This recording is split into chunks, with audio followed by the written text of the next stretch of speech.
सबसे पहले बात करेंगे इस्लामाबाद एयरपोर्ट की आउटसोर्सिंग के लिए बोली दहिंदा को शिरकत की इजाजत न देने का मामला।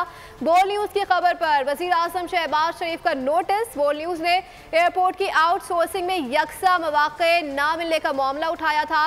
वजीर आजम शहबाज शरीफ ने बोली दहिंदा की शिकायत का नोटिस लेते हुए मामले की तहकीकात के लिए आला सतह कमेटी बना दी।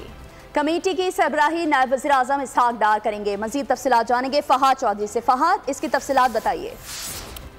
जी देखिए, एयरपोर्ट आउटसोर्सिंग के मामले में वजीर आजम शहबाज शरीफ ने बोली दहिंदा की शिकायत का नोटिस ले लिया है। ये नोटिस लेते हुए वजीर आजम शहबाज शरीफ ने तहकीकात के लिए नायब वजीर आजम इसहाक डार की सरबराही में आला सतह की एक कमेटी तश्कील दे दी है और इस कमेटी के दीगर अरकान में सेक्रेटरी वजारत तिजारत और chairman federal board of revenue भी शामिल होंगे। ग्रीवेंस रिड्रेसल कमेटी जो तश्कील दी है वजीर आजम ने, वो बोली दहिंदा की शिकायत पर तश्कील दी है और एयरपोर्ट की आउटसोर्सिंग की बोली में शिरकत की इजाजत ना देने पर बोली दहिंदा ने जो है ये वजीर आजम शहबाज शरीफ को जो है वो शिकायत भिजवाई थी, जिसका नोटिस लिया वजीर आजम ने और फौरी तौर पर एक आला सतह की कमेटी तश्कील दी है जिसको तहकीकात का हुक्म दिया गया है।